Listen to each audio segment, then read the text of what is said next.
Hello and welcome to Saturday Morning Comic Talk. This is a show where I talk with top indie creators about whatever the heck I thought up in the middle of the week. And this week, it is Free Comic Book Day, so we will have free comic books for you.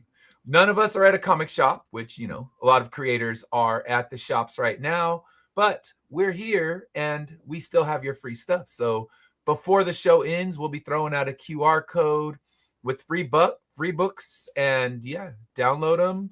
Enjoy them. And then, of course, Steve, you have a Kickstarter live right now, correct? It'll actually go live on a Tuesday. Okay, so Tuesday. So yeah, you'll be in pre-launch, so we can talk about that when we get to our promotion one. And good morning, I guess, on the West Coast. If you're on the East Coast, good afternoon. But let's start things off with some introductions. So Todd, tell us a little bit about yourself. Hello, everyone. I am Todd Black, writer, creator of various comics and novels, including Tokyo Blade Detective, Seekers of Science, Guardians, As You Wanted the Stars, and more.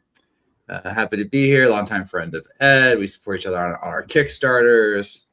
And I just want to say, I'm actually really sad that I'm not at a comic book store, because my store used to have creator events during the comic book day, and then they stopped. And so I was like, I wish they would come back and do them, because I would totally be there for that. Yeah. Same for me. My shop had vandalism issues and all kinds of things like that, where they normally do free comic book day, and I sent him the message like, hey, I'll see you on Saturday, everything good to go. And he sends me pictures of the broken out windows and all that. It's just like, man, why these are small businesses that are just, they're limping to keep themselves alive, and some jerk's gonna go in and vandalize the place. It's just not cool.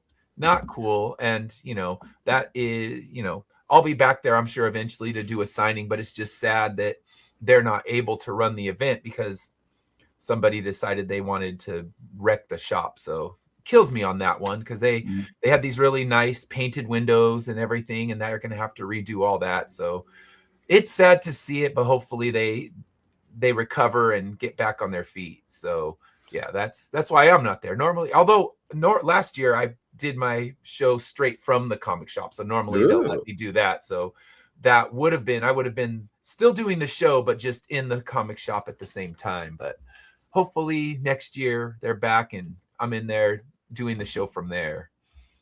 Thanks, crossed. If they can survive the, Pokemon collectors too.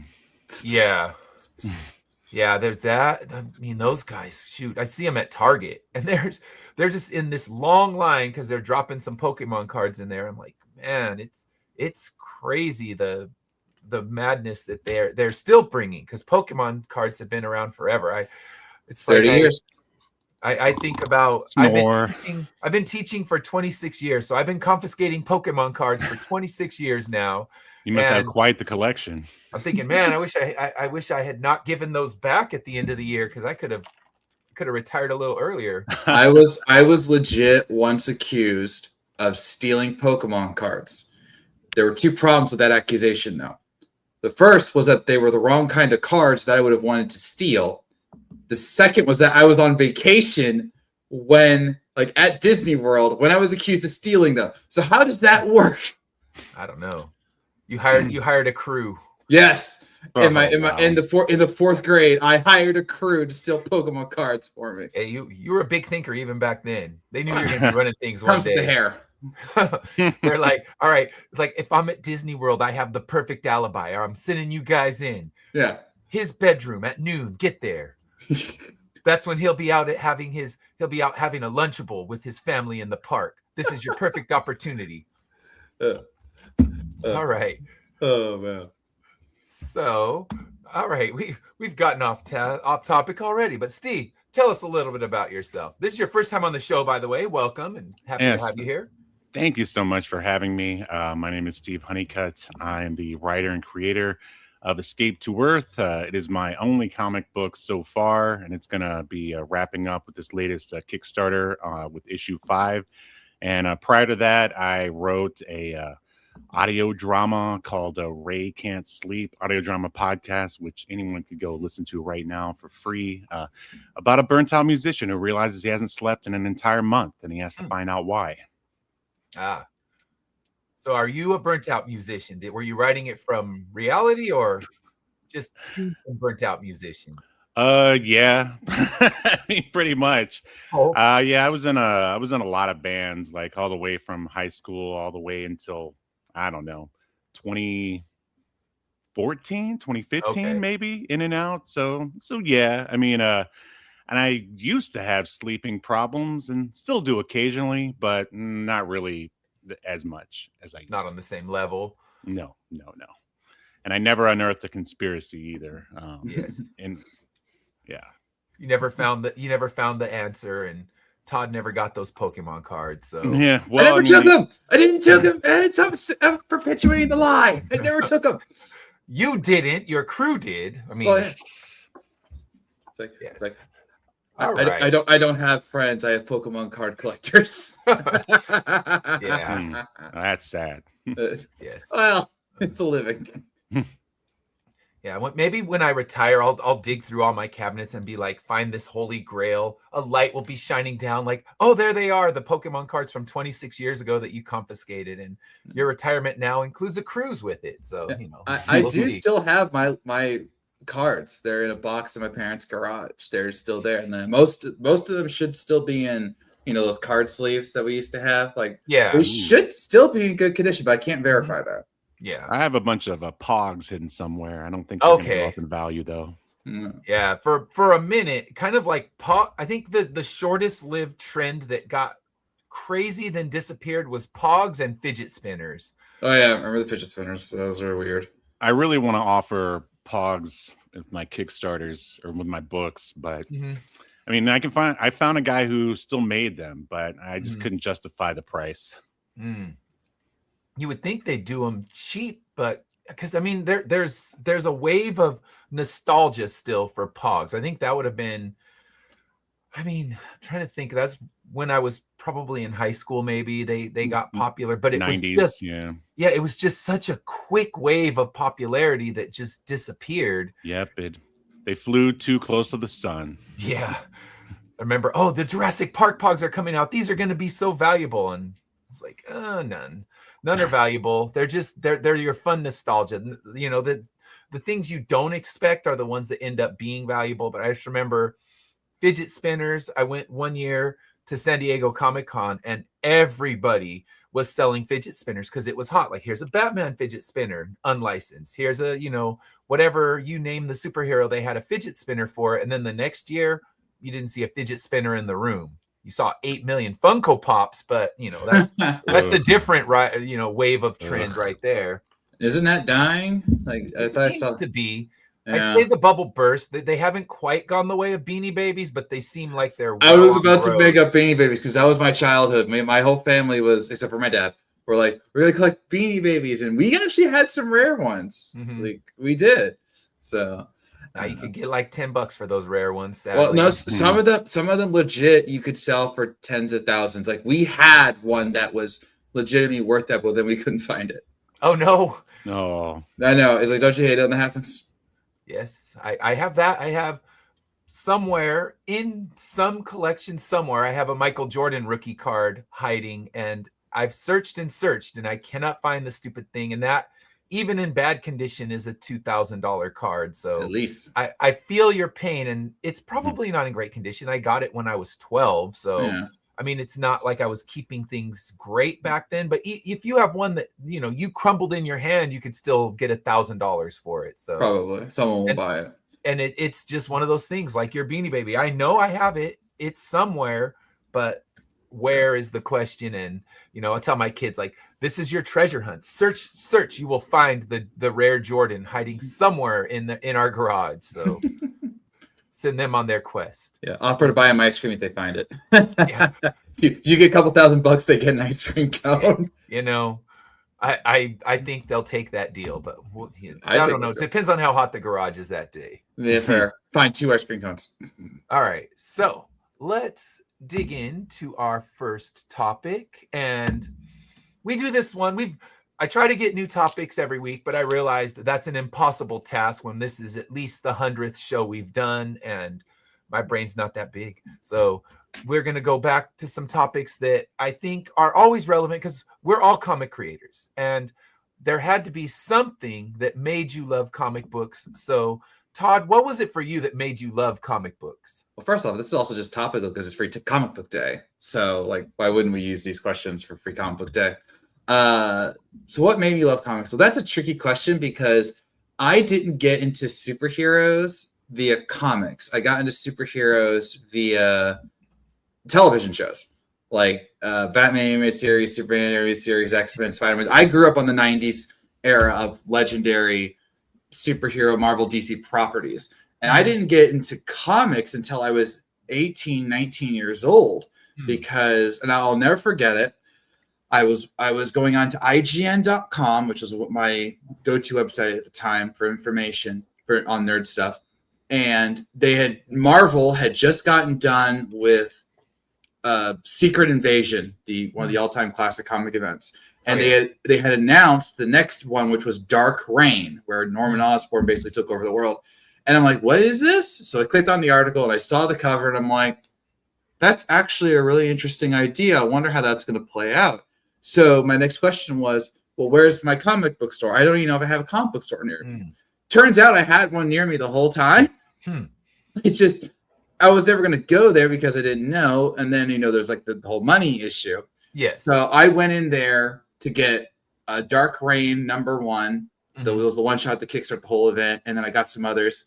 And then I started like finding the ones I felt I should get. That was right at the time also when DC was doing Battle for the Cowl because they had killed Batman. Yes. Notice how I did it, ladies and gentlemen. They killed Batman. Marks. Yeah.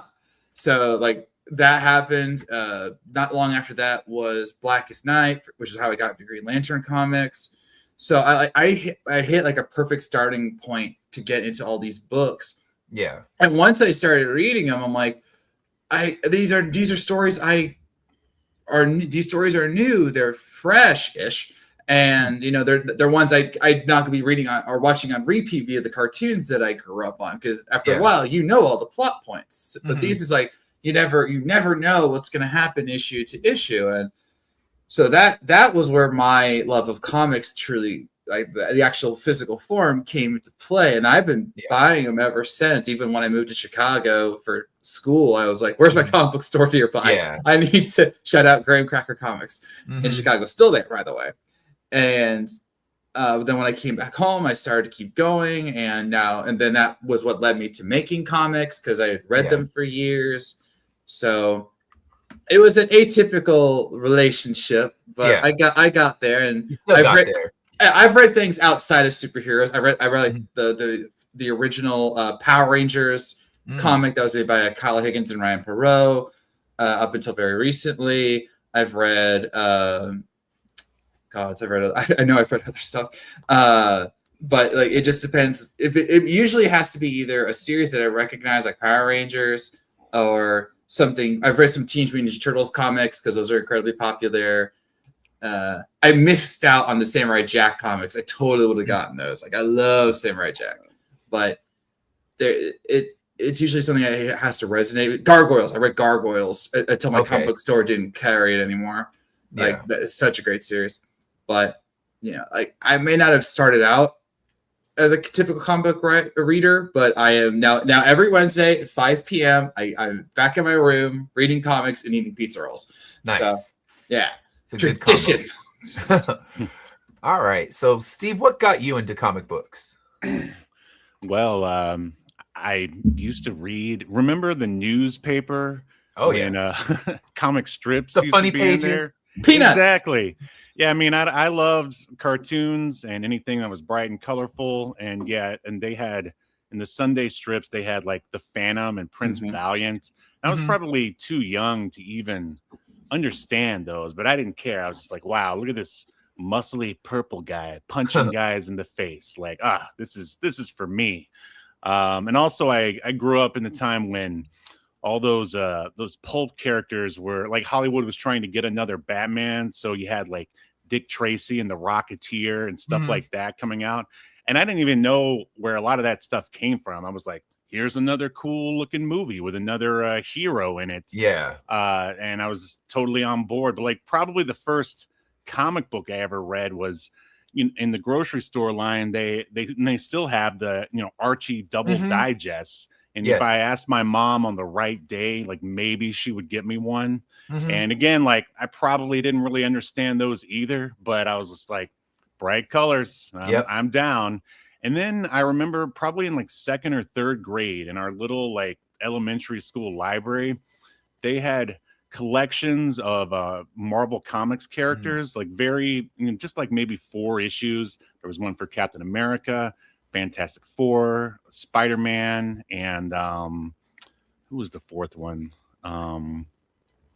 Well, I'll try to think of it later. But yeah, basically, me and my friends stumbled across those, and each one of we'd basically take turns like checking it out and reading it, and I was just Yeah. blown away. It was just the most like colorful, like crazy, bombastic, because it's like early Jack Kirby and all, Mhm. and I was just like this, and my uncle. Because my parents weren't comic book readers or geeks, to use the term, even though I hate that term. Yeah. So they only knew Archie. Like they Mhm. they never read superhero comics. But my uncle, I remember he was visiting and he read to me the Captain America collection, and I was just sort of hooked ever since. Yeah. And I grew up reading and collecting during the 90s, so the independent comics were huge then, and I think maybe probably the first superhero comic I ever owned, much like yourself, was Teenage Mutant Ninja Turtles, an Archie Mhm. one. Yeah. I Again, remember that. very confused because they were all wearing like Raphael was all black, and they were wearing these weird like wrestling outfits for some Mhm. reason. I later went back and read the whole run, and I'm like, oh, that's where that came from. And I got a little taste of the spinner rack before they took it away. Just like Yeah. I would babysit my brothers and sisters. My parents would give me money. And I would buy Marvel comics mostly, like straight off the spinner rack, and Mhm. eventually found my way into a local comic book store, and just been collecting ever since, basically. Nice. Yeah. Yeah, that's great. For me, it's similar to yours. I found the collection of Spider-Man. I think it was Amazing Fantasy and maybe the first couple issues of Spider-Man, and I was probably 7 maybe, and just read it. And like you said, the vibrant colors, the constant action, it hooks you in. And from that point on, I would go to the swap meet with my dad. We would go and get, with this one vendor had the little collected one. So I did the same thing. The first Avengers one, the Hulk one, the Iron Man one, and just one after the next, getting hooked on these. And then as I got older, spinner racks at 7-Eleven. I remember those. And I would go in and I mowed every lawn on my block. So I would always Me have too. some pocket money to go spend on, frivolous stuff. So I would have, $5-10 in my pocket, and I'd go buy a couple packs of baseball cards, couple packs of Garbage Pail Kids, and a comic book or two. And that for $5, you'd walk out with all that stuff and maybe even a soda on top of it all. So that was Those were the days. Those were the beauty of days. being the old days when you could actually do that. But yeah, and I just bought comic books regularly, and then finally found a comic book shop same way. It wasn't one that was local to me, but my dad, he traveled and fixed microfiche machines, which that dates this era as well, because no one needs a microfiche anymore. They don't. Yeah, I'm sure they still exist, but he would fix those. And there was one stop he went to that had a comic shop and a baseball card shop right on top of each other. So yeah, he would drop me off there while he went to go fix the machine, and it was just bliss. Like, all right, I have an hour to kill. I'm gonna have half an hour here and half an hour there, and it's just, yeah, that got me so hooked and got the love in there. And then finally, when I was old enough to get a real job, when bought comic books the same way. So yeah, the love, I don't think it ever ends. And then 90s, when I was in high school, I found Vertigo and kind of reestablished a love for comic books, because it was a whole different kind of comic book storytelling when you're reading Transmetropolitan and Preacher and Sandman, and it's just rekindled my love for comics. So yeah, and I guess, here we are creating them, so the love's definitely still there. Sure. And thank you, Brian, for tuning in for a little bit. Good luck at the comic shop. I hope it is not too crowded. I know the one by my house, I drove by there, and it's already a massive line, and it doesn't open till 11. So yeah, it's already down the block, and I don't need that. It's, there's free books. That's great, but I don't need to stand outside and bake in the sun for a few hours for those books. Watch out for those Pokemon collectors. Yeah. No, wait, let's be honest. They're not Pokemon collectors. They're scalpers. The flippers. Okay, so if we're going to do that, let me tell you a story. So Pokemon is, of course, a global property. They've done all sorts of amazing collaborations over the years. I was working for a website, and I came across a story that was so stupid, it bears repeating. Basically, there's a Van Gogh museum, like, to the legendary artist. And Pokemon decided, hey, let's do a collaboration with the Van Gogh museum. They were going to take Pokemon cards and stylize them in Van Gogh style art. So they drew Pikachu in Van Gogh art. So it was a big deal. They were going to have it at the museum. They were out of cards within an hour. And less than an hour after that, most of them were online at much higher prices than they were. Like, it was such a scandal that even the Pokemon company had to make sure that this did not happen again, because people didn't even a lot of people didn't get a chance to get the cards because the scalpers got there first and then immediately put them on like eBay and jacked up the price to insane levels, because they knew that there would be people out there who would pay a lot of money for these Van Gogh-esque cards. Oh yeah, I mean it's crazy. And if you go to San Diego Comic-Con, I think New York Comic-Con would be the same, where they have a lot of exclusives from different companies. That's what you see people camped out in line to get them, and immediately they're snapping their photos so they can put them right up on eBay. And if there were a Pokemon card that was an exclusive, yeah, you can guarantee people would be lined up days before and ready to, push someone's mom down the stairs to get that copy so they could get it and flip it up on eBay. Shoulder tackle, I choose you. Oh yeah. Oh man, I've seen some stuff. I remember when Funko was at its top, and the Funko line, I mean, people would just cut into the line. They would push, shove, all to get this pop, so they could then turn it out on eBay and flip it for hundreds of dollars. And I mean, it was profitable, but it was just you see the ugliness in people when they're trying to get some toys to sell on eBay, or cards, toys/cards, I guess. Toys, there's cards, no room comics. for fun when there's profit to be had. Exactly. Yeah, this last year, I was in the line trying to get some Hasbro stuff, just stuff I wanted for myself. And they opened the line, and the swarm was so big. There's this little girl, probably like 11 years old, and they were crushing her. So I had to put my elbows out and like, you motherfuckers, back off, or I will elbow you in the neck if you go after this child again, because you want a damn G.I. Joe that bad. It's like being in a mosh pit with like your little girl date, and you have to like protect her from all the big burly guys, that kind of thing.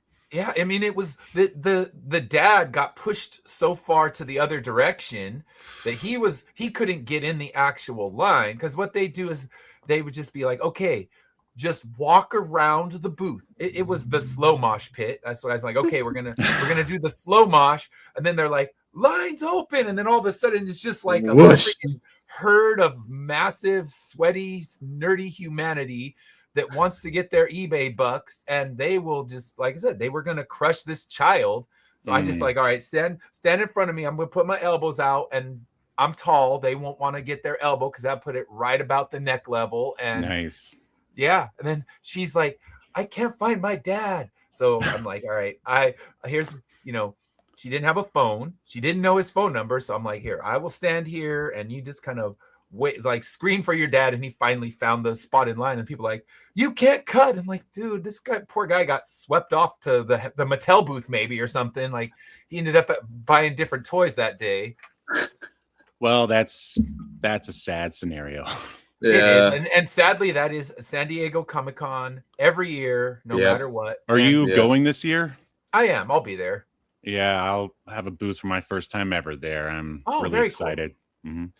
I've never been to San Diego, and stories like that and others I've heard from other creators. Like, the only way I would go there is if, like, I was working for a publisher and they're like, hey, we have a booth for you alongside others. Like, that I wouldn't mind, but just to be there as a fan, it just doesn't seem worth it. Well, if you stay in the right sections, it's great. If you don't want to get mixed up with those G.I. Joe guys. They'll rip you pieces. You don't want to go anywhere near, the hot exclusives. Now, most of the companies have got smart. They do a lottery. So you come in, you show your time, you get in the line.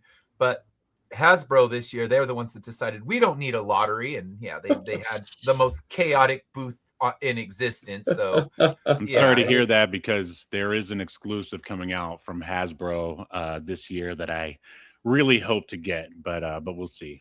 Yeah, they always have good ones, and that's the thing. I collect Transformers, I collect G.I. Joe, and it's just for my own private collection. But man, the chaos you have to go through to get something for your collection, you always question your life choices, because it's crazy. But I have done a booth there before and sold more books than I've ever sold in my life. And that was I'm glad to hear that, because I only had like issues 1 through 3 out, and I blew out so many I had to drive home and get more books by the end of Friday night. So don't you live close there? That's a beautiful thing. It's like 90 minutes. So for you, that's not not unreasonable. I'm in Illinois, so I'd have to fly there, which is its own hassle, and then of course hotels. So that's a different thing. So you can just stay at your house. So you are the lucky one where you have minimal cost to do something like San Diego. Yeah. I've never done a convention out of state yet. Okay. But yeah, it's good to hear though that you sold a lot of books, because there's a voice in the back of my mind was like, are you ready? Are you going to go all the way to San Diego Comic-Con and waste a bunch of money? Like, I've heard about New York Comic-Con that it's very creator friendly, and I've applied there a few times. I've never gotten in, but the friends who do go there is like, that's like, they're very creator friendly. Like the fans go there to buy comics. I'm like, well, I would hope so. Yeah, it's one of the biggest ones in the country. Yeah. So I mean, I think if is it small press you're going to be in for San Diego? That's the one. Mm-hmm. Okay. Yeah, then you should. I mean, I would say it should be really strong. I mean, granted, we're in a weird economy, and it's not like I did it when they did it. It was called the special edition, and it was during Black Friday weekend, and it was also the first con to reopen in California. And they didn't have Hasbro wasn't there, Mattel wasn't there, Funko was still there. But it was beautiful because it was more like a pure proper con. It wasn't about the Hollywood actors. I heard this actor's going to be there, or this person's like, no, it was comics, it was toys, and it was beautiful. I mean, it was anyone I talked to says it was the best year. Besides the other year that they talk about being exceptionally good was the Hollywood strike year. So there was no Hollywood presence. So it's like, sorry guys, there's no Hall H. Go buy some damn books. And they were selling them like crazy. And it this year I applied and they waitlisted me. So I don't know. I couldn't tell you. There's definitely a line, and I typically only do Comic-Cons in the Midwest. So like Illinois, Missouri, Indiana, Michigan. Did Kentucky one once. So I was in Nashville, Tennessee last year. That was interesting. Yeah, I was there. Oh, that's right. That's where we met. Yeah. Yes. You, me, Carissa. Who else was there? Greg was there. Yeah. So Oh no, Greg, yeah, Greg and Dylan. Dylan, yeah, it's like that great group photo that Carissa hated. It was Ah. like, wait, I have to take a picture with you guys. Yes, you do, Carissa. Selfie. Immortalized, but an immortal era. But like that was fun. But there's always the question of, why are the people there? Are they there for the celebrities? Are they there for the creators? Are they there just to dress up and do cosplays, which I totally support.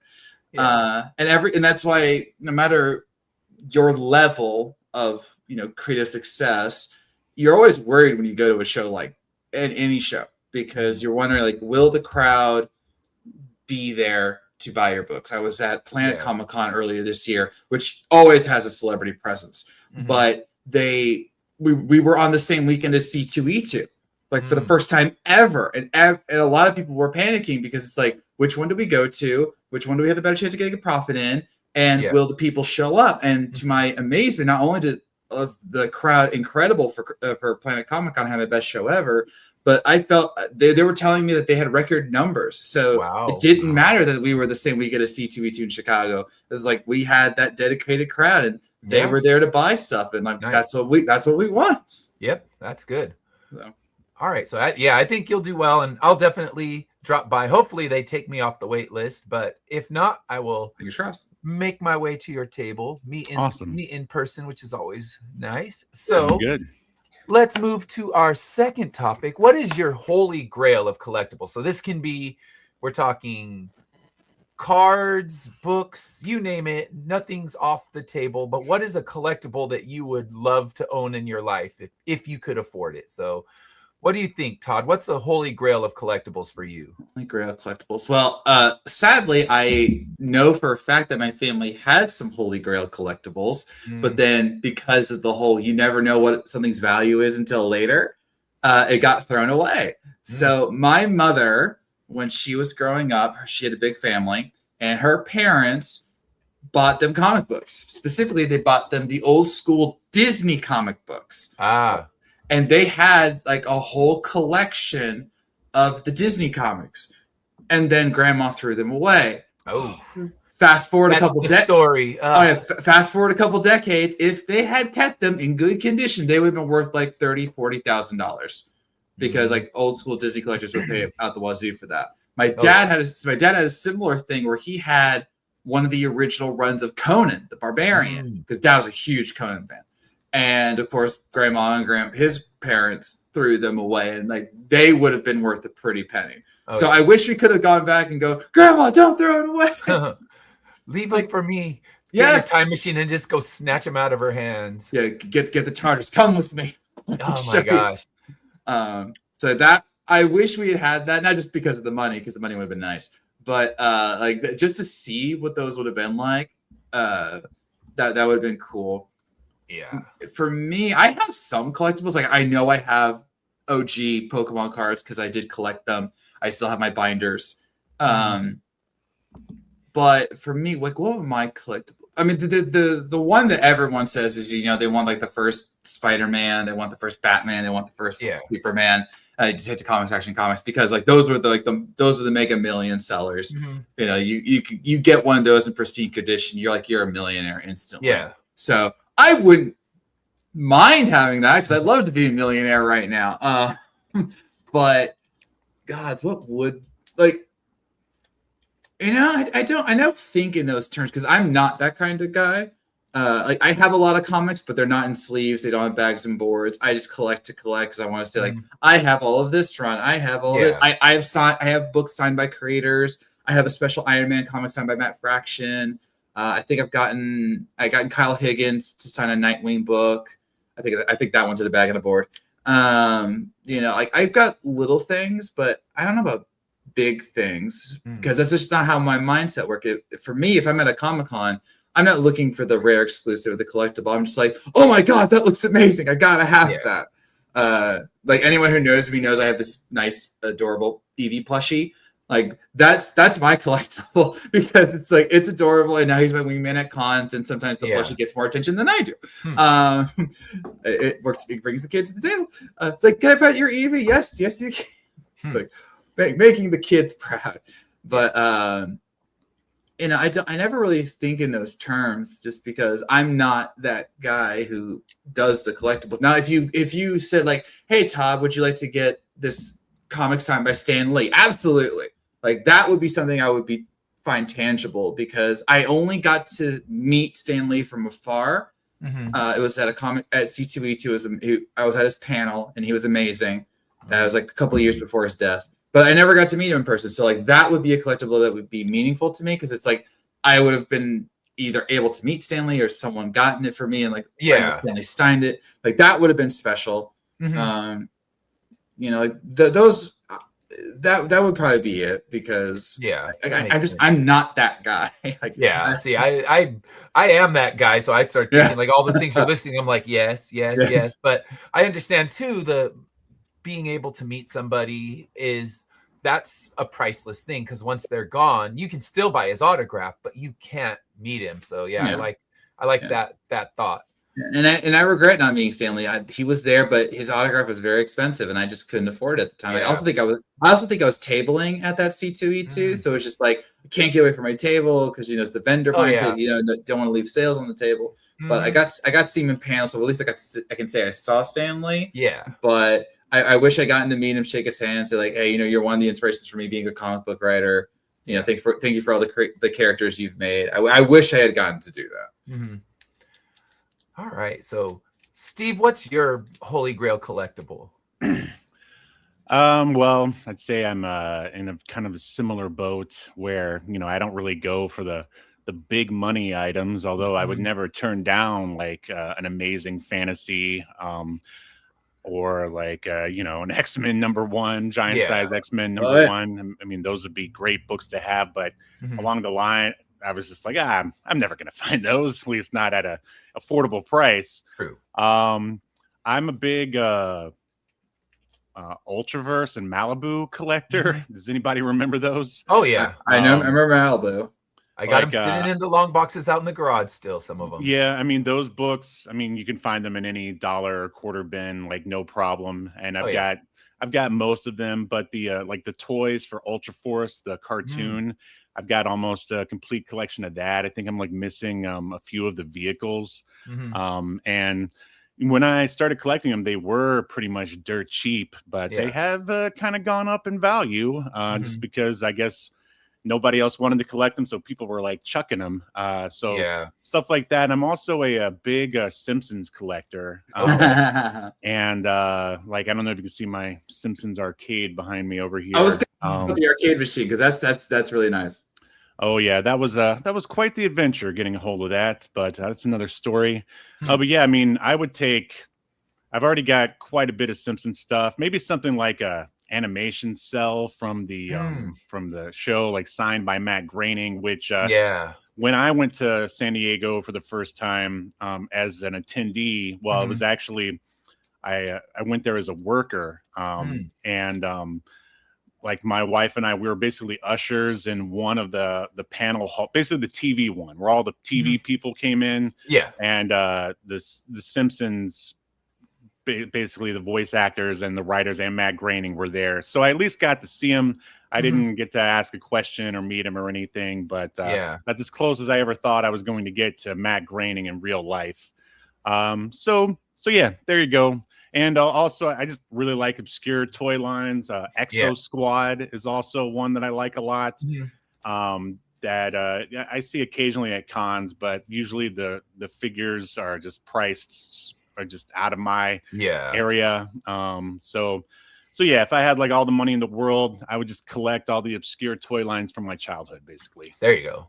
That's the way to do it. Now, with Matt Groening, I got lucky. I was walking by whatever the comic company that he publishes Simpsons through. Bongo. There you go. He just happened to be at the Bongo booth and was doing sketches for everyone. And they said, Matt's only going to be here for 15 minutes. And Matt's like, excuse me, I'll be here as long as I feel like being here. And he stayed for 2 hours and sketched everyone in the line. Basically, they said, all right, line ends here. He said he's willing to stay for this long. So he spent 2 full hours, get up there, and they were giving away these Simpson posters at the Fox booth. So he's like, go over to the Fox booth and grab a bunch of them. So he grabbed them and they were just kind of blank in the middle. And he sketched for everyone on these posters whatever character you asked for, and like would sit there and chat with you. And he was big into a lot of the indie bands that I was into. So I sat there and talked music with them because he curated. They used to have this festival, All Tomorrow's Parties, that would be curated by celebrities. And he had just recently curated one. So we were talking about different bands. So it was like we just spent time talking about music. So I guess connecting with that, I'm a huge Smashing Pumpkins fan. Billy Corgan annoys the shit out of me, but I love the band. And they did an episode on The Simpsons. So if anything, my Holy Grail collectible would be an animation cell from that episode signed by Matt Groening and Billy Corgan. So the Lollapalooza episode. yes. Yeah. I know it well. So yes, that one I would love to have the Smashing Pumpkins to, have Billy Corgan sign the cell, have Matt Groening sign the cell. Cause I've searched, there are always booths at Comic-Con that sell animation cells. And I'll ask them like, is there any of these that are out there? And they're like, no, we've never even seen one on the market. Wow. So that means maybe Smashing Pumpkins gobbled them all up. Maybe the record label, maybe you go to Virgin Records and you see that on the wall, but yeah, they don't exist. And if I found one, it would be way out of my price range, I'm sure. I'd see it, be like, yes, they have it. Oh, damn, I'm not dropping $5,000 on this. Moving on. But I would love to have that. And Matt Groening, I mean, he was so nice. And I think we were talking about Godspeed You Black Emperor, because everyone else is like geeking out on Simpsons episodes. Like, I'm gonna churn it and we're just gonna talk music. And he was just chatting music with me for a while. So that was fun. I do that with celebrities because I especially my early days at Comic-Con, I wouldn't ask them the typical things like, oh, I loved you at this show. I loved you this show. I would say like, I loved you in this show because it was really niche and I remember you from it. And sometimes I would get like the weirdest looks, but they would still smile because I know they appreciated it. Yeah. Because like, they get asked the same questions 1,000 times. So I'm like, let's not do that. Arguably my most famous one was before he went crazy, I met Shia LaBeouf. He randomly showed up at C2E2. It was like the craziest thing. So clearly a prelude to future events. And he wanted a booth in Artist Alley. And so we found Shia LaBeouf, me and my friend, and I got him to sign my poster. And I go, Mr. LaBeouf, I just wanted to say I loved you in Even Stevens, which was the Disney show where he got his start. And he was great in that. And he goes, oh, thank you. Because, like, of course, he was at Transformers at that time. Like, nobody's thinking about that. Yeah, I would have said Even Stevens or Holes, which is Holes, that was a great Holes is what I know because that's in our 5th grade curriculum. So yeah, I love that. We would read that for the class, and then we would watch the movie afterwards. So I know that one well. But you talk about something because the one time I was at a meet and greet kind of chat thing with Smashing Pumpkins, and I asked Billy Corgan a question about baseball. And everybody's asking like, oh, well, this song, what is this song? I'm like, all right, do you think the Cubs have built a team that can sustain multiple World Series championships? And he sat there like, what the hell did this guy just ask me? And then he gave a really thoughtful answer. But you could tell he was ready for every fill in the blank music question. And I went to baseball because I know he's a big Cubs fan. So I'm like, here, let's talk Cubs right now. And yeah, by the end, you could tell he liked the question, but it definitely came so far out of what he was expecting that he sat there silent for a moment. I'm like, all right. And that dude doesn't shut up. So if you can silence Billy Corgan, you've succeeded. Yeah, I met Paul Dini at Planet Comic-Con recently, the genius behind Batman the Animated Series and other things. And he had, art from the show and other things. And I talked to him about that, but I also said, like, I remember your comic Streets of Gotham, and you had like one of the best panels I had ever seen where Firefly had tagged a bunch of people and then set them on fire to create the bat symbol from above. Yeah. And he goes, oh, yeah. And I'm like, yeah, that was like one of my favorite things ever. And I could tell that meant something to him because I doubt a lot of people talked to him about Streets of Gotham, but like, I remember it. It's the series, I'm sure. Yeah, I like that we all have the same sort of similar tactics when approaching, I guess, celebrities at cons. Yeah. For me, it was Bruce Campbell. Okay. And basically, if you just ask him about anything besides Evil Dead or maybe Hercules and Xena, he gets really excited. Yeah. And so, yeah, I just asked him about one of his really obscure, like, indie movies. And yeah, and kind of like with you guys' reaction, yeah, you could tell he was pretty happy to talk about it. Yeah, it's would've better asked than the standard, because they answer the standard question all day long. Sure, I'm yeah, like sure. Evil Dead 3, when are we getting it? Yeah, Like, exactly. yeah. But you're like Four, Bubba four, Hotep four. 2. You'll get Right, you'll right. perk him up with that, because you're like, all right, most people don't care about Bubba Hotep, and everybody, because I met him and got a signature, and yeah, Bubba I brought a Hotep's Bubba so Hotep. good. I brought a Bubba Hotep action figure to get signed, and that just perked him up. Like, oh my gosh, yeah, I didn't know they even made figures of this. That's so cool. And yeah, Mhm. you got to go for the outside, because oh my gosh, you got to think how bored they are of answering the same question. Sure, sure. I would have asked him about Burn Notice, because that was my biggest exposure to Bruce Campbell. great That was show. a great show. Yeah. And then my buddy Jace, who is a high school friend of mine, he's like, dude, I know you like Bruce Campbell because of Burn Notice, but like, you got to watch this movie. And it was My Name is Bruce. Yep. Like Great movie. Yeah, that was hilarious. And so like, I would have asked him about that. I was like, my friend got me to watch My Name is Bruce, and you were great in that too. Yeah. Mr. Campbell makes soup. My name is Bruce. So that's we all have the right tactics, and that way you actually get a more engaging conversation. Although Matt Groening was so gracious. I mean, he would talk, and people, they'd ask him obscure Simpsons questions. He goes, I don't know what the hell. I don't remember that fine of a detail. So, but he would laugh it off. He wasn't being rude, but he's like, no, that's for you. You did all the research. You figured that out. But Right. yeah, it's fun when you can catch them off guard. So now let's move to our next topic.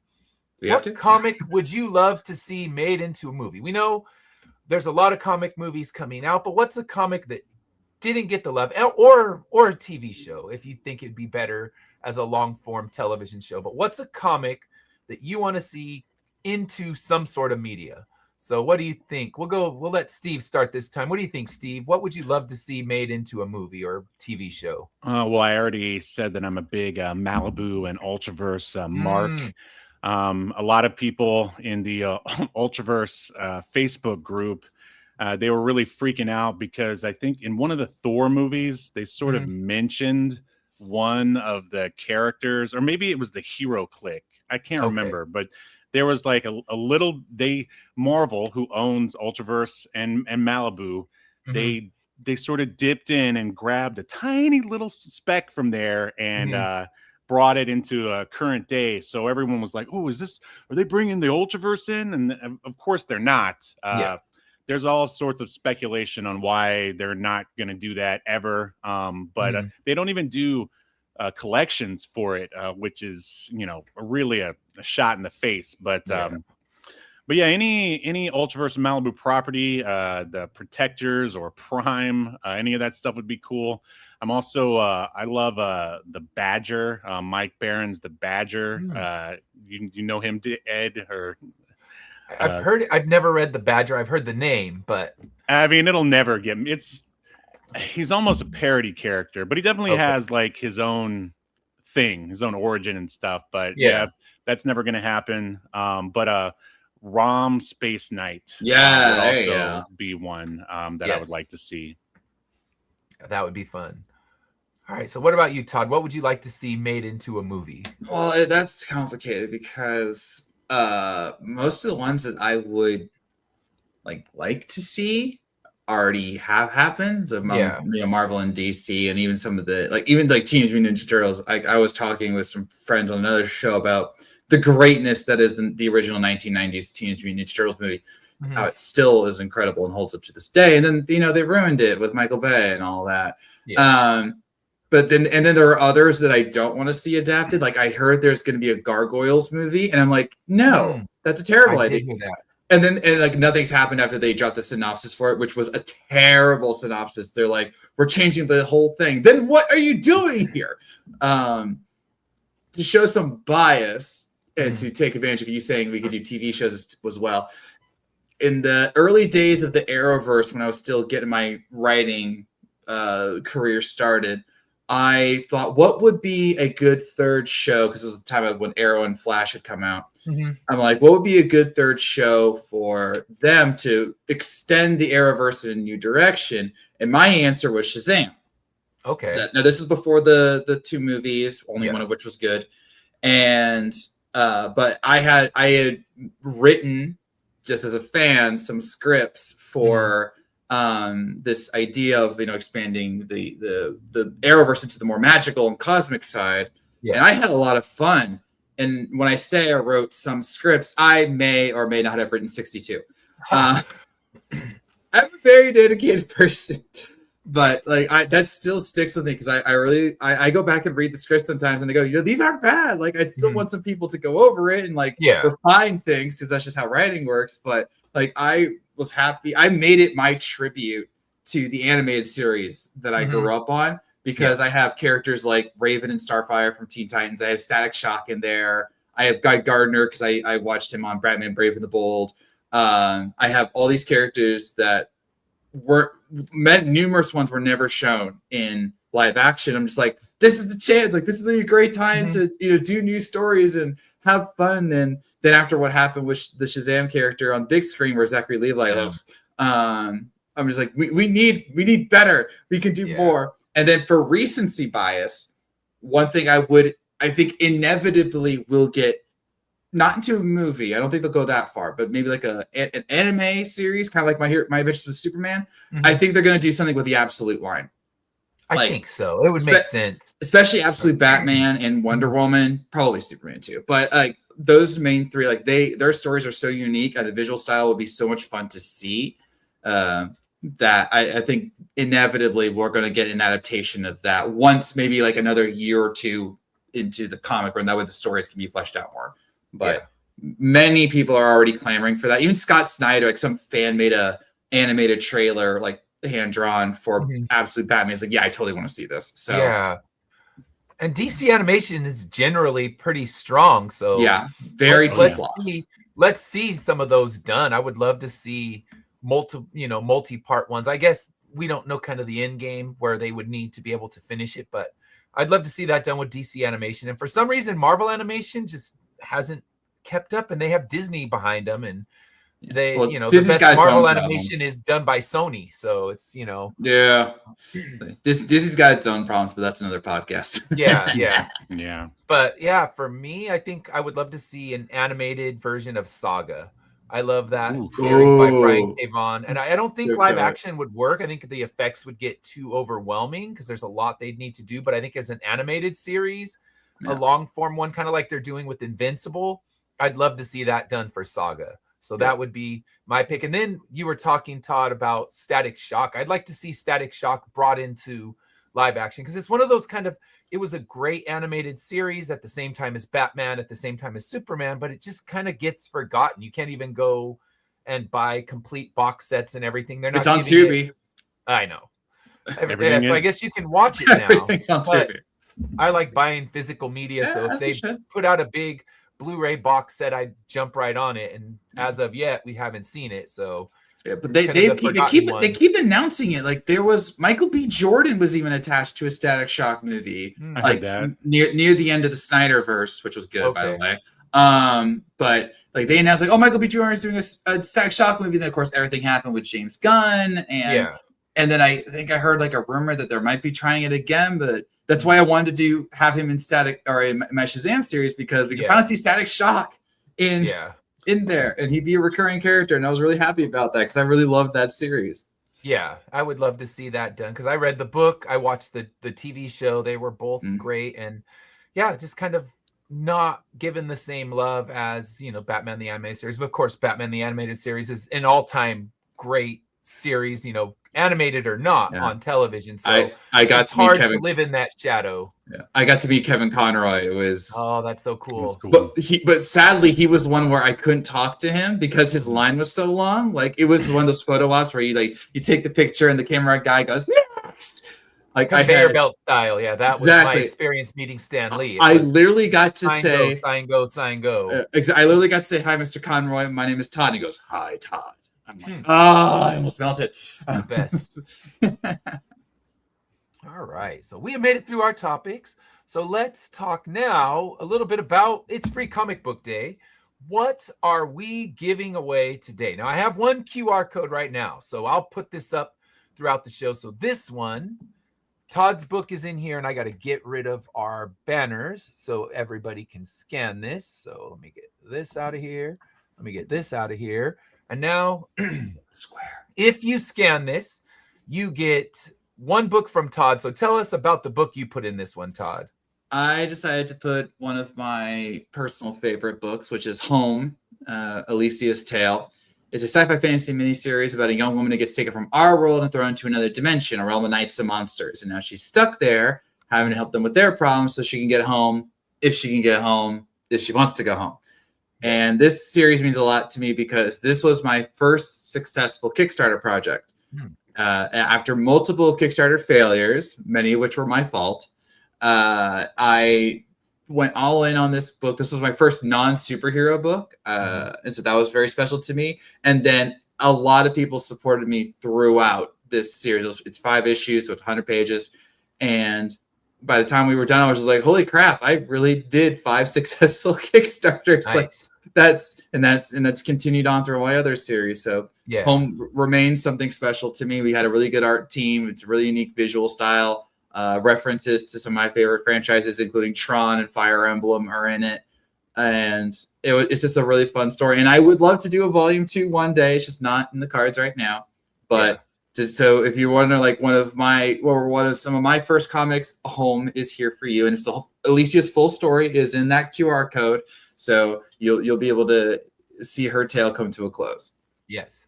Sounds good. And I know Sean Barber was supposed to be on the show. He had some issues come up this morning, but he did put a book in there. I believe it is I Drive for Cerber, but let me see. It's in my downloads here.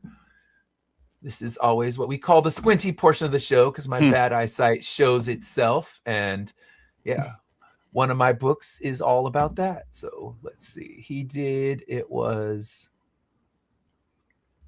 I believe it's I Drive for Cerber. I'm just trying to find it. Yeah, I Drive for Cerber #1. So it's the full issue of that. Let me pull it up so we can take a look at the cover. Just give it a second to load. And I'll pull this up so we can see it. I didn't bring my phone with me. And we'll actually, after the show, these will be linked because this is the QR code takes you to a website. So these will be linked. And for what I'm including in here, feel free to use them in your Kickstarter as a stretch goal if you'd like. I am more than open to that. And this QR code, the one that we're putting up right now with Sean's book, with Todd's book, and with my book, it is good for 2 weeks. So it's not an infinite one. You have 2 weeks to go and download it. And this is, if it lets me put it in, let me see. Oh, let me see. It's giving me issues. I'm trying to. Of course it is. That's how it goes. Of course.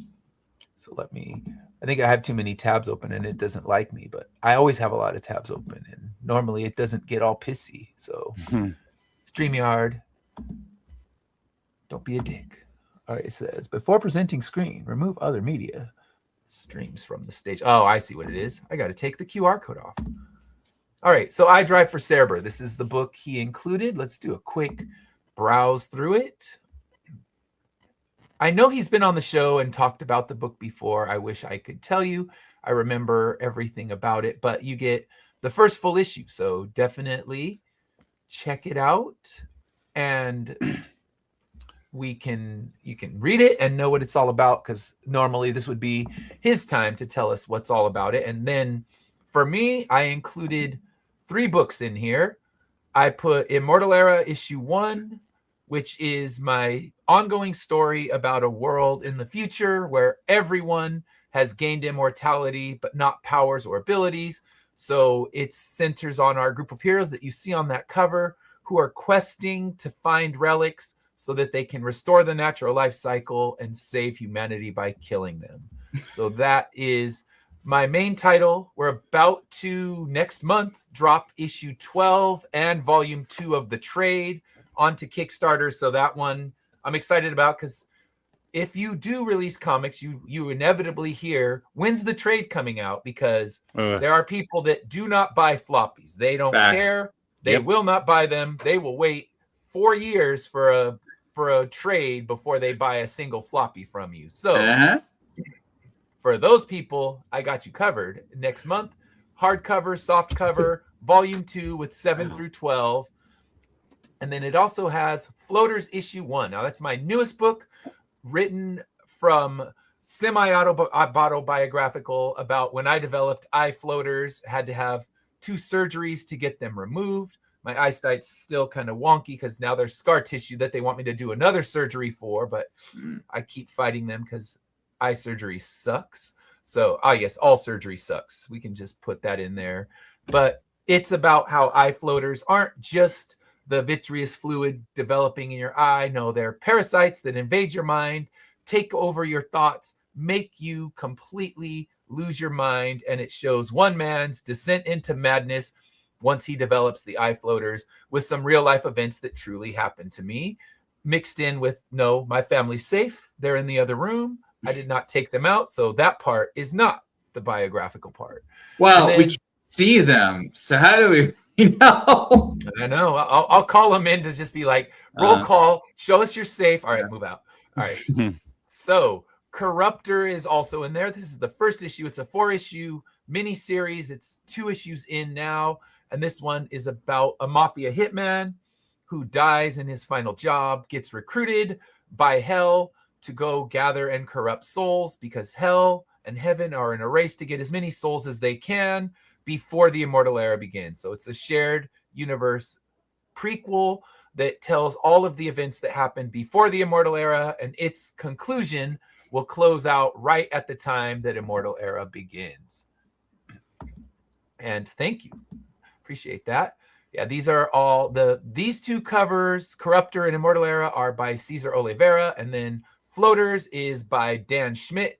He does great dark monster work, so I brought him in for Floaters. I actually told him about the book when I was in the hospital waiting room, dealing with all the nonsense that comes from 15 hours in hospital waiting rooms over a couple days.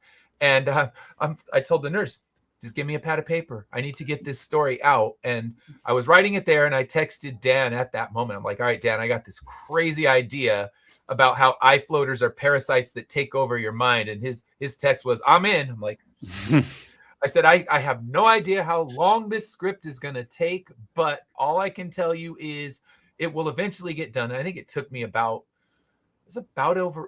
a year, because it's a hard script to revisit, because it comes from a really bad mindset and a dark place. But I figured I'm just going to channel all this negativity into a really dark script. And then everybody's like, when's the sequel? It's like, oh, you're going to make me go back to that place, aren't you?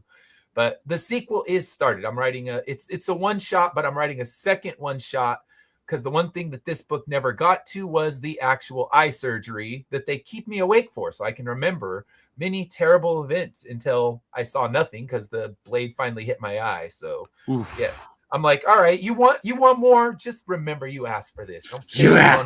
Don't complain to me when the blade touches the eye, because I got to see it. Now you get to enjoy it too. But all 3 books are in there. This QR code is good for 2 weeks. So definitely grab that. And if you have your QR code, I know that you wanted to put your own together, Steve. If you have it, you can share it, and I'll put it up for people. I put it in the it in the Facebook chat. How do you share from here, from StreamYard? Share. There's a little button that looks like the little computer screen. It should say, I see it. Share screen, and then I'll share it for you. All right, I got it.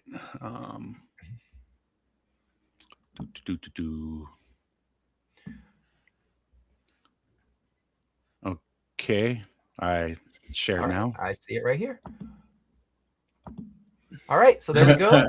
And I'm getting my phone. I know it's a bad look, but I'm going to scan that thing right now for myself. At least you brought your phone with you, where I did. Yeah. No, this QR code will take you to Escape to Earth #1 of 5. It's all about a intergalactic thief named Adam, aka the Zero Thief, who botches his latest job and crash lands on the prehistoric Earth, where he meets a lone woman there who can control dinosaurs with her mind. Nice. They have to learn to work together in order to face off against the Ark, this winged armored security force that followed our thief to Earth. And basically from there, they have to, the story ramps up and it ends in a massive battle between dinosaurs, aliens, humans, and dinosaur-human hybrids. Of Nice. course. You know, Yeah, why? I always think there's not enough good dinosaur comic books, and you're bringing it in, and I love that. I love dinosaurs. I mean, I don't know if it's true for every boy, but it seems like that becomes your first love of, you know, exploring, you know, the world is, oh, there were dinosaurs and damn it, they're amazing. And I just want to know everything about them. So the first thing you can name before you can name every Pokemon, you can name every dinosaur. Yeah. That's true. Yeah. And I mean, basically it was partially inspired by Cadillacs and Dinosaurs. Are you familiar with that title? Yeah. Yeah, it was. Yeah, it used to be called like Xenozoic Tales or something like that. But yeah, basically, I was like, I want more stuff like this. So Yes.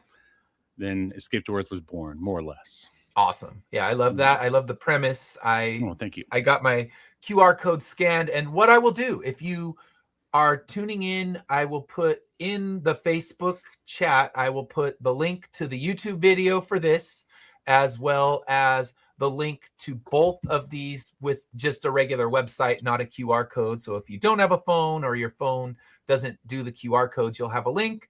For mine, it is good. And mine with Todd's book, with Sean's book, that one is good for 2 weeks. So it's a 2-week download. So grab it while you can. And like I said, if you either of you would like to use the books that I have in my bundle as any kind of Kickstarter promotion, you are more than welcome to. So Thank there you. are our 2 Right. QR codes. So definitely download those. It is our free comic book day gift to you. We can't give you physical books because we're here in the digital world, but you get a bundle of 5 digital books with this QR code, and you get Steve's book with the green QR code. So definitely jump on those while you can. Like I said, the links to both of these will be in the chat, and I'll also put it in the YouTube chat. So if you get it, you have your couple weeks to grab it while the grabbing is still good.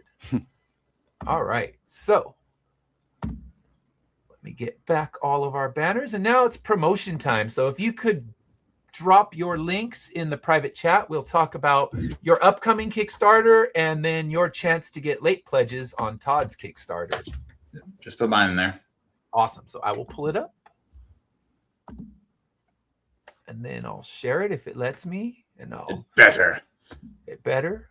And then you'll see that I need to get in there and address my surveys, and I always see the red, which means I always see the red too. I'm behind, All right. but that's I'm- okay. That means I backed you, and eventually I'll handle the next part. But there you go. I'll hide the red of it, so no one needs to see that I forgot to do my backer surveys, because then I grumble at people who don't do theirs, and here I am not practicing what I preach. So, There you go. all right. So, tell us a little bit about this one, Todd. Sorry, I just got blindsided because that was not that number before. New numbers are good, The numbers are good. All right. especially Yeah. when it's closed because they're not drops. Yeah, So- I'm definitely gonna be checking my Kickstarter later. But yes, this is Secrets of Science. We just finished on Thursday, and you could still back it via certain late pledges. Mhm. This is a STEM education comic starring 2 real friends of mine, Dr. Tracy Fanara and Tamara Robertson. And in each issue, or in this case, volume, we solve real world problems with real world science. And with this campaign was to fund issue number 8, which is that one cover right there. It says coming soon. And we got to that. There you go. And now we are going to not just make that issue, but we've got a special backer who pledged to make issue number 9 themselves. Like, they funded the whole thing. Wow. So that was a huge deal for us. And this is a special series because we have DIY experiments. We have interviews with experts in their fields so they can highlight how they got into their fields of STEM. And we're really just trying to inspire the next generation and others to show like science is everywhere. Science is awesome. There are so many fields connected to science that you might not realize, and you can have an impact in changing the world for the better through it. Nice. So we're amazed by the response we had to this, including the backer I did not know we got. We ended on 62, and so we got 63. dang, so that's a significant backer right there. That was a significant back. I'm going to be checking the Kickstarter when I'm done. Yeah, I don't blame you. Yeah. It's like, who did this? And the Pretty much. the beauty is it's already a finished campaign, so you don't have Yes. to worry about it being some Yeah. bot who's trying to fuck with you and No. then take your pledge away. It's like, nope, it's the Pretty real much. deal. And Yeah. this, I will be adding a copy. I'm going to be the next late pledger. I'm Yeah. not giving you as that much, but I mean, if you want, I think I have to pass. I'll get a volume for my classroom That's totally because fine. I'm a third grade teacher and Aw. my class is comic crazy. there you And go.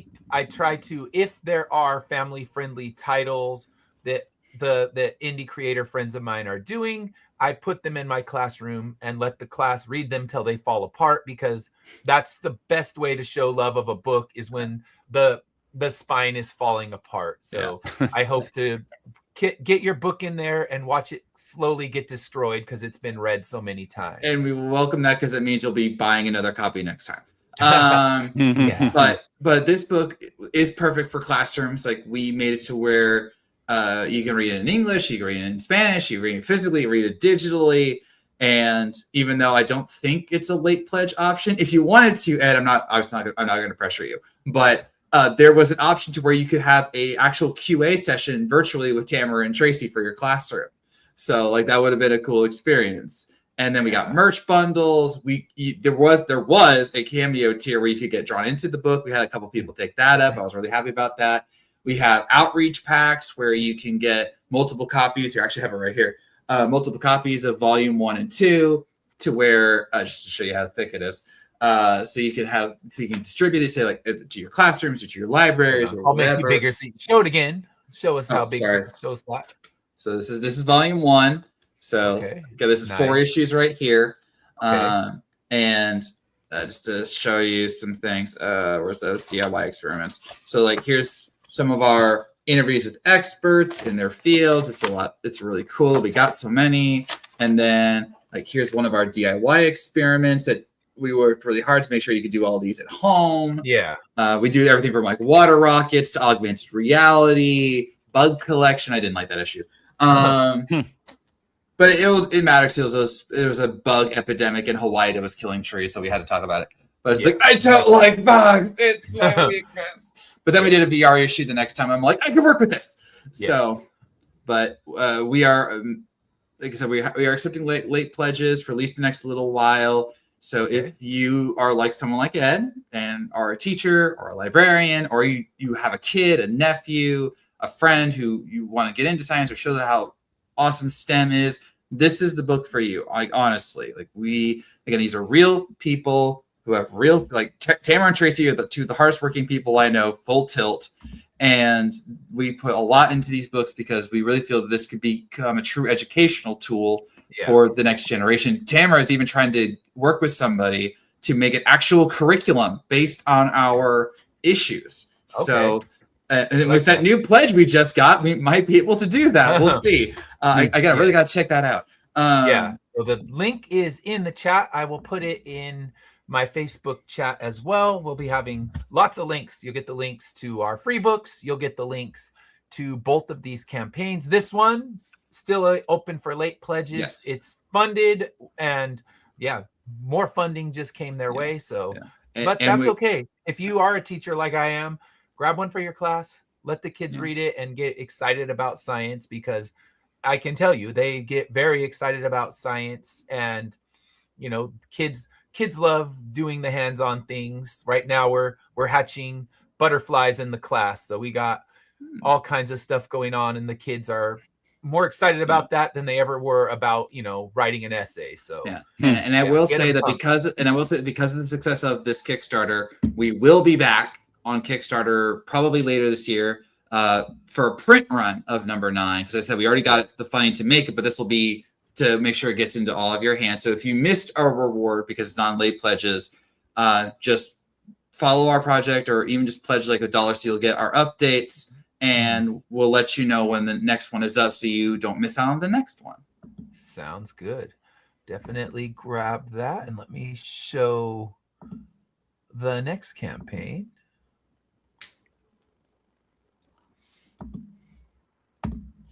All right, Escape to Earth.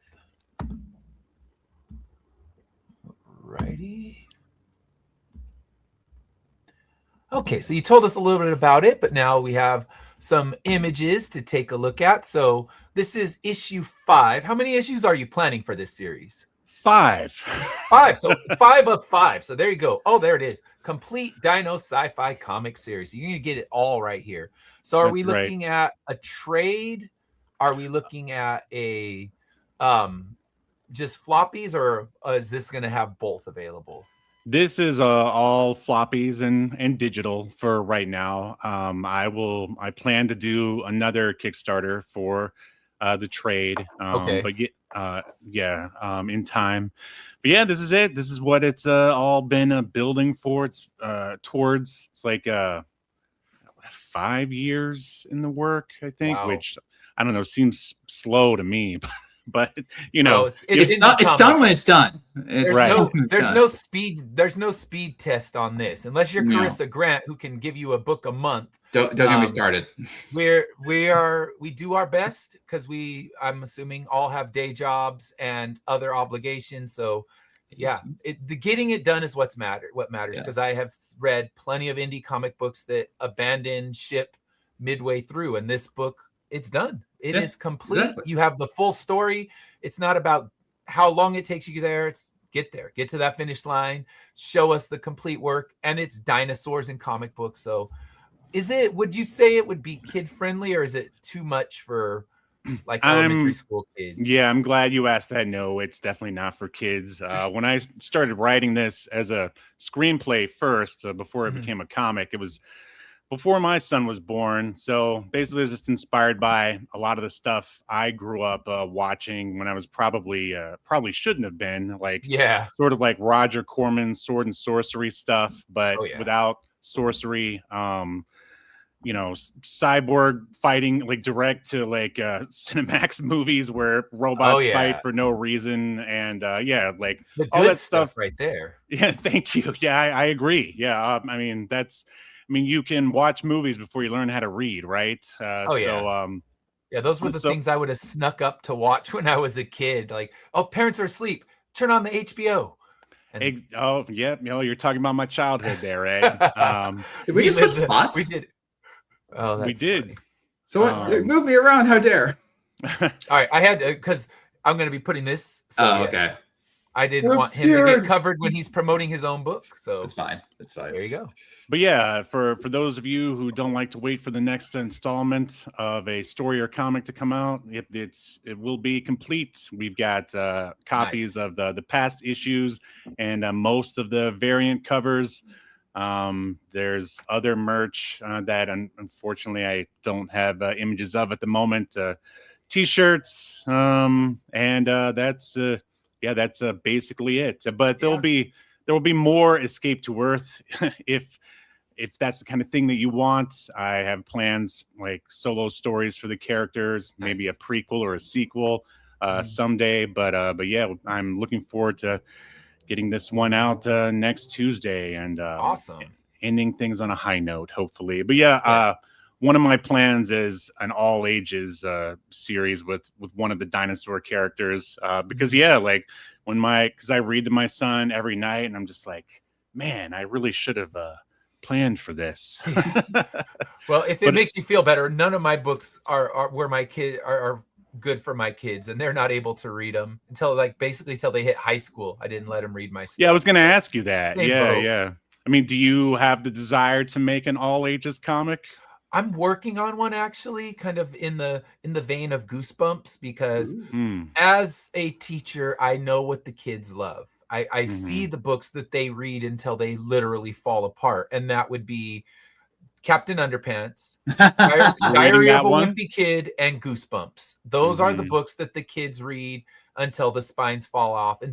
Unless it's a book that I'm reading aloud, because I always do. I read aloud every day after lunch. It's it's one of those things that I've been doing it since I started, and I've had students who tell me that that's their favorite part of the day is just Aw. listening to literature be read aloud, and they are so excited about new books. And I try to pick books that aren't. I don't read Wimpy Kid. I don't read Goosebumps. I tell them, you love those books. I'm going to help you love something else. And Right. yeah, and for that, the Neil Gaiman books, Coraline, Fortunately the Milk. If I teach an older grade, I'll do graveyard books. So I love to read those and just get kids excited about literature. And that's what ends up happening is they'll devour those books, but then I have multiple copies of Coraline that are falling apart. And this was even before the movie came out. So that all you can do is try to get their passion. And that's why Todd's book will be perfect, tossed in the library. And you'll know it's good if I tell you like, hey, it's dead. I need another one. That means the purpose was served and the Here's book open. was read till it fell apart. Because every year I got to order another batch of Goosebumps and another batch of all the other ones. So yeah, hopefully yours joins the ranks of destroyed by third graders. Here to serve. All right. So definitely check out the QR codes. I'm going to put them up one more time. So that means I got to remove our stuff because it blocks this one. I think if I just remove the bottom one, of course. Now we're back to squinty part. All right. So there you go. This QR code will get you everything from Todd, myself, and Sean. And then this QR code will get you issue 1 of the series we're just talking about. So you can read issue 1 and say, damn, I need more. And then on Tuesday, you go get more. So that's the beautiful thing right here, issue 1 in this QR code. And as I said, I'll have the links in multiple places. So if you miss the QR code or your cell phone is somewhere else, maybe you're listening to this as you're out there, weeding the garden, we got your back. Don't worry. And grab these books. We have lots of great stuff just for free to celebrate Free Comic Book Day, because we're not in a comic shop. We're right here giving you the free stuff. So definitely check these out. And yeah, at this point, tell us where we can find you, Steve. Well, on all the socials, I'm Reptilian Media, basically, or you could just go to reptilianmedia.com. Yep, I've got an old school 90s style website Nice. waiting for you that has all the links, and you could also buy all of the books that have been made so far right off the website Sweet. if you don't want to do it on Kickstarter. Nice. All right, Todd, where can we find you? Well, that's my handle. It says right there. On Twitter and Kickstarter or Instagram at Guardians_comic, reference to my first book. Blue Sky, just look up Todd Black. Look for my hair in the profile picture. Let's see. We also have a Seekers of Science Facebook page, so you can check that out. We also have a website for SOS at seekersofscience.com. The front page is a link right to the Kickstarter, so you can go there and follow Ed's example of getting the book. And that's pretty much it for now. Sounds good. And you can find me at Finish Line Comics. Don't look for the hair. You won't find any. But you can find me at Finish Line Comics. And until then, have a great week. I will be back on Wednesday talking music with Dash. We're going to be covering a King Crimson album. So that should be interesting. And then I love King Crimson. Next Saturday, Great no stand in show JoJo. because I will be at a con. So next Saturday, I'll be at Anacon in Anaheim. So hopefully we'll be able to do a walkthrough at the show, kind of show you what's going on over there. But until then, have a great rest of your weekend, and we will see you next week.